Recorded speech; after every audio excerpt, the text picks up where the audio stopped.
জায়গা জমি দখল করতেছে, টিউবওয়েল এবং মিটার সব চুরি করে নিয়ে যাচ্ছে, গাছপালা চুরি করে নিয়ে যাচ্ছে। এটা অন্যায়ভাবে একটা মানুষের জায়গা দখল করা, এটা কি উচিত? হিন্দুদের প্রতি নির্যাতন এইভাবে জায়গায় জায়গায় কোনো সময় হিন্দুরা সুস্থভাবে পূজা করতে পারবে না, এটা কি সম্ভব? আপনারা থাকতে এই ধরনের ব্যবহার হবে কেন?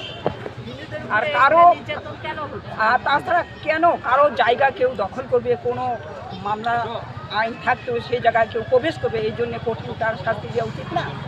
কারো হককে মারে খাবে বলেন দেখি? আমার জায়গা আপনারা কোন এলাকা থেকে আসছেন? গোধূলি বাজার। আমাদের জমি আছে হাজিপাড়ায়, আমাদের বাড়ি আছে।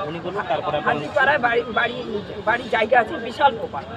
এখন ওখানে একজন আসে, নাম বলবেন?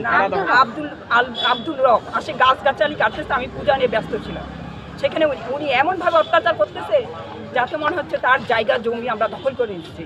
কেন ওই ধরনের ব্যবহার করবে? আমাদের ঘর আছে, বাড়ি আছে, সম্পূর্ণ আছে, সে ওখানে জবরদস্তি কেন ঢুকবে? গাছ চুরি করে, গাছ কাটছে, আমার মিটার চুরি করে নিয়ে গেছে। আমরা কি পূজায় ব্যস্ত? আমরা পূজা করবো? আমরা কি সুস্থভাবে পূজা করবো না? এইসব ঝামেলা পোহাবো? আপনারা এই সুস্থ বিচার। আমাদের বাড়ি আছে হাজিপাড়ায়, ওখানে 10 নম্বর ওয়ার্ডের প্রভাবশালী রাজনীতির এক নেতা, সে আমাদের বাড়িঘর, আমরা পূজা মণ্ডপে যাই অঞ্জলি দিতে, সেই ফাঁকেতে আমার ঘর ভাঙে, গাছপালা কাটছে এবং মিটার তার সব সে নিয়ে চলে গেছে। আমরা এটার জন্য আমরা ভিডিও করছি, সঙ্গে সঙ্গে দৌড়ায় গেছি। আমরা সুষ্ঠু বিচার চাবো, এই আশায় আমরা আজকে এখানে মানববন্ধন করি। পরিচয় দেন। 10 নং ওয়ার্ডের কি আওয়ামী লীগের না বিএনপির? এটা হচ্ছে বিএনপি, ফরিদ, নাম হলো ফরিদ। 10 নং ওয়ার্ডের সভাপতি বলে উনি পরিচয় দিচ্ছে, নাম হলো ফরিদ। তাহলে কি উনি যে নামটা বললো আপনার? ফরিদ এবং আব্দুল রব। ফরিদ হইল আপনার 10 নং ওয়ার্ডের, বলতেছে নিজেকে দাবি করতেছে আমি বিএনপি সভাপতি 10 নং ওয়ার্ড।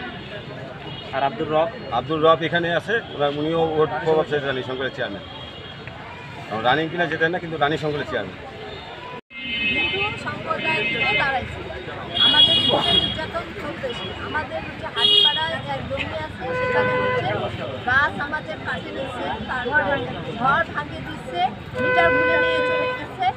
আমাদের হুমকি দেখাচ্ছে যে আমরা বলে তাদের জমি দখল করে আমাদের জমি, আমাদের জায়গা, আমাদেরই কোনো পাওয়ার নেই, এখন আপনারা এই স্মারকলিপি দেবেন? আমরা জেলা প্রশাসনের কাছে জানাচ্ছি, আমরা এটাই দাবি জানাচ্ছি হিন্দুদের উপরে তাদের নির্যাতন চলতেছে। এই ধরনের আমাদের অরিজিনালি কাগজপাতি সব আমাদের সম্পত্তি